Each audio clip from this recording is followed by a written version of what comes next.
আজি আমি জীৱনত এটা অভিজ্ঞতা নিজৰ হোৱা অভিজ্ঞতা এটা শ্বেয়াৰ কৰিবলৈ আহিছোঁ যে বহু সময়ত আমি যেতিয়া কিছুমান কাম কৰোঁ এই কামবোৰত আমি লক্ষ্য কৰোঁ যে কাম কৰিলে কাম কৰা মানুহৰ ওপৰত এক শ্ৰেণী মানুহৰ নজৰ থাকে আৰু এই শ্ৰেণী মানুহৰ কিছুমান মানে সেই নজৰটোৰ কাৰণে সেই নজৰটোৱে কিছুমান সময়ত হিংসা সৃষ্টি কৰে।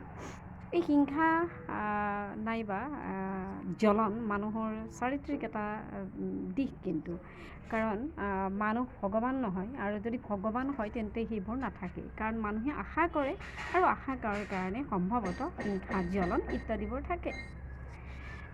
যে মানুহক কেতিয়া জ্বলন হয় বা কেতিয়া হিংসা কৰিবলৈ লয় যে আপুনি যদি কিবা এটা কাম কৰিছে তেতিয়াহ'লে আন যিজনে কৰিব পৰা নাই সেইজনে আপোনাক লৈ জ্বলিব, আনজনে যদি কিবা এটা কৰিব পৰা নাই সেইটোক লৈ হিংসা কৰিব।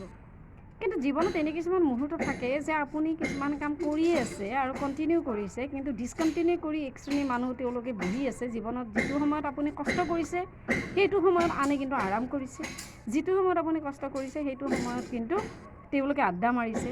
আৰু সেই মানুহখিনিয়ে যদি কেতিয়াবা আপোনাৰ উন্নতি দেখে তেন্তে তেওঁলোকে জ্বলে যদি তেন্তে তেওঁলোকৰ জ্বলিবলগীয়া একো নাই বা তেওঁলোকৰ জ্বলন হ'বলগীয়া একো নাই কাৰণ তেওঁলোকে যিখিনি সময়ত তেওঁলোকে সেই ক্ষেত্ৰত অগ্ৰগতি কৰিব লাগিছিল নিজৰে স্বভাৱৰ কাৰণে তেওঁলোকে অগ্ৰগতি কৰিব নোৱাৰিলে আৰু অগ্ৰগতি কৰিব নোৱাৰাৰ কাৰণে নিশ্চয় জ্বলন হ'বলগীয়া বিশেষ কথা নাথাকে। হিংসাত দেশ জ্বলন এইবোৰ বস্তু কিন্তু মানুহৰ চাৰিত্ৰিক একো একোটা দিশ নিৰ্ণয়াত্মক বস্তু আৰু সেইকাৰণে এইবোৰ মানুহৰ লগত থাকিবই। কিন্তু কোনোবাই কাৰোবাক হিংসা কৰিলেই বুলিয়ে আপুনি যে কামবোৰ এৰি দিব ঠিক কথাবোৰ তেনেকুৱা নহয়। কিন্তু কথা এনেকুৱা যে কাম আপুনি যিয়েই নকৰক কিয় সেই কামখিনিৰ পৰা যি ফল আপুনি আশা কৰিব সেই ধৰণৰ ফলেই আপুনি লাভ কৰিব, নিশ্চিন্তভাৱে সেই ধৰণৰ ফলেই আপুনি লাভ কৰিব। হয়, কেতিয়াবা বহু মানুহে কয় যে আনলাকি লাকি, লাক আৰু আনলাক এই বস্তুটো আমিতো নেদেখোঁ চকুৰে, কিন্তু আমি এটাই দেখোঁ যে কাম কৰি যাব লাগে সেইটোৱেই দেখোঁ। বিভিন্ন সময়ত মানুহৰ জীৱনত বিভিন্ন কণ্ডিশ্যনৰ কাৰণে মানুহে কিছুমান কাম কৰিব নোৱাৰে। যে কাৰোবাৰ বেমাৰ হ'ল, কাৰোবাৰ সময়মতে কিছুমান কাম নহ'ল, অন্য কিছুমান ঘৰুৱা চিটুৱেশ্যনৰ কাৰণে বহু সময়ত আমি এই কথাটো এভইড কৰোঁ যে মানুহৰ ঘৰুৱা চিটুৱেশ্যন পৰিস্থিতি এইটো কথা এভইড কৰোঁ। কিন্তু এখন ঘৰত যেতিয়া আমি সমাজ পাতি বসবাস কৰাৰ দৰে এখন ঘৰ যেতিয়া থাকে সেই ঘৰখনত থকা মানুহবোৰৰ কেতবোৰ দিশেও কিন্তু আপোনাৰ উন্নতি বা অৱনতিৰ কাৰণ হৈ পৰে। ধৰি লওক যে মোক দেউতাই কেতিয়াও পঢ়িব নালাগে বুলি কোৱা নাছিল, গতিকে সম্ভৱতঃ দেউতাৰ প্ৰতি থকা মোৰ কৃতজ্ঞতা এইটোৰ কাৰণে আটাইতকৈ মই অনুভৱ কৰোঁ যে পঢ়িব নালাগে বুলি কেতিয়াও কোৱা নাছিল। কিন্তু দেউতাই সকলো বস্তু মোক দিব নোৱাৰিছিল, এইটো কিন্তু একেবাৰে সঁচা কথা কাৰণ দেউতাই খেতি কৰিছিল। কিন্তু তৎসত্ত্বেও মই যি যোগাৰ লাগিছিল সেই যোগাৰখিনি মই নিজে কৰিবলৈ ট্ৰাই কৰিছিলোঁ। টিউশ্যন আৰম্ভ কৰিছিলোঁ কাৰণ জীৱনত টিউশ্যন আৰম্ভ কৰিবৰ কাৰণে টিউশ্যন আৰম্ভ যদি কৰা যায় তেতিয়াহ'লে অৰ্থনৈতিকটো লাভ হয়েই, তাৰ বাহিৰে আপোনাৰ মানে যিখিনি আপুনি জানে সেই বস্তুখিনি কাৰোবাক দিব পাৰিছে মানে আপুনিও অন্ততঃ তাৰ মানে শিকি আছে। যেতিয়াই এজন শিক্ষকে সেই মানে লোৱা শিক্ষাখিনি কাৰোবাক দিব নোৱাৰে তেতিয়াই আচলতে কি হ'ব যে সেইটো আপোনাৰ একো কামত নাহিব। গতিকে বিভিন্ন সময়ত ঘৰুৱা পৰিস্থিতিবোৰেও আমাক কিন্তু কেতিয়াবা কি কৰে যে আমি কৰিব নোৱাৰোঁ কিছুমান ঘৰুৱা পৰিস্থিতিৰ কাৰণে। ধৰক আপুনি গ্ৰাম অঞ্চলত বসবাস কৰে আৰু আপোনাৰ ঘৰুৱা হিংসাৰ কাৰণে অন্য নহ'লেও কাষত এঘৰ মানুহে অনবৰত কাজিয়া কৰি আছে, তেন্তে আপোনাৰ যদি পঢ়াত অসুবিধা হৈছে নিশ্চিতভাৱে আপুনি কিছুমান সময়ত সেই একেই ঘটনা যে আপোনাৰ পৰীক্ষা আছে সেই মুহূৰ্ততে যদি কাৰোবাৰ কাজিয়া এখন লাগি যায় তেন্তে নিশ্চয় আপোনাৰ ক্ষতি দেখা পাব যে ক'ৰবাত আপোনাৰ ক্ষতি হৈছে। এইটো এটা ঘৰুৱা বা য'ত বসবাস কৰে সেই ঠাইৰ এটা পৰিস্থিতি। কিন্তু বিভিন্ন সময়ত মানুহে জীৱনত বৰ হয়। কিহৰ কাৰণে বৰ হয়, কিহৰ কাৰণে বিৰক্তিকৰ অনুভৱ কৰে বা কিহৰ কাৰণে বিৰক্তি হ'বলগীয়া হয় যে কিছুমান সময়ত আমি এনেকুৱা দেখোঁ যে বাৰে কিবা এটা কাম কৰিব গৈ আছোঁ অথচ সেই কামটো অনুপাতে আমাৰ ফল মিলা নাই, তেতিয়াও মানুহ বিৰক্ত হয়। আৰু অন্য ধৰণৰ কথা কিছুমানো থাকে যে কেনেকুৱা ধৰণৰ যে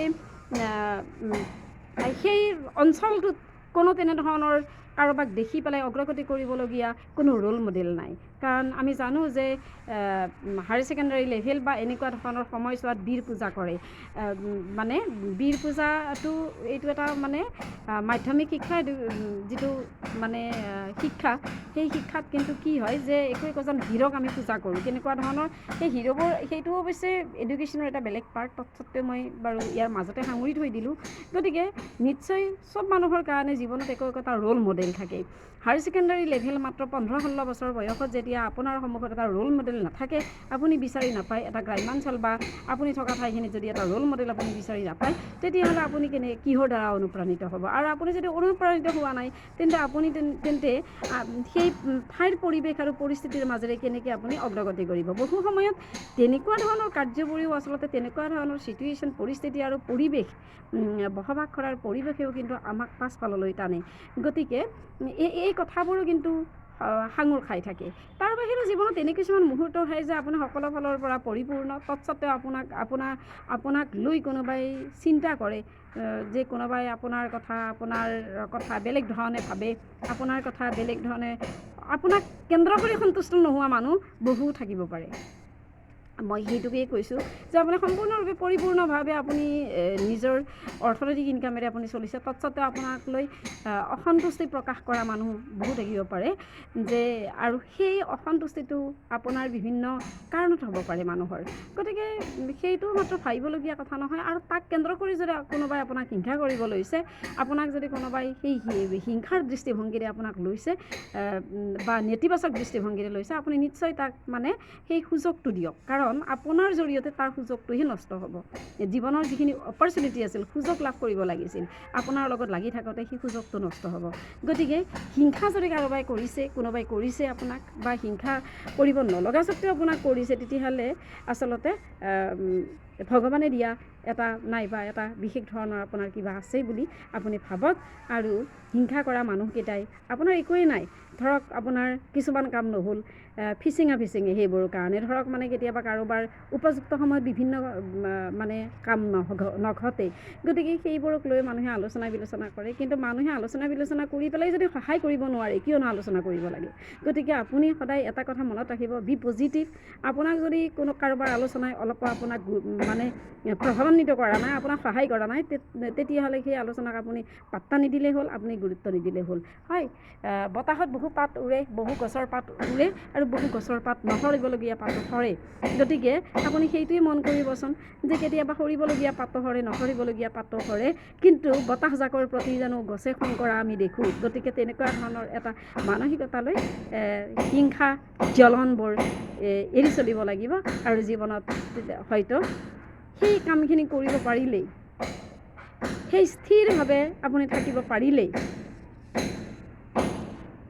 আনৰ ভাল হৈছে কাৰণে যদি আপুনি জ্বলিবলৈ, হিংসা কৰিবলৈ এৰি দিয়ে, তেতিয়া নিশ্চয় আপোনাৰো ভাল হ'ব। এইখিনি আজি ভিডিঅ'টোত আপোনালোকে ভাল পায়, বেয়া পায় জনাব, আৰু আপোনালোকৰ জীৱনৰ অভিজ্ঞতাবোৰ শ্বেয়াৰ কৰিব পাৰে।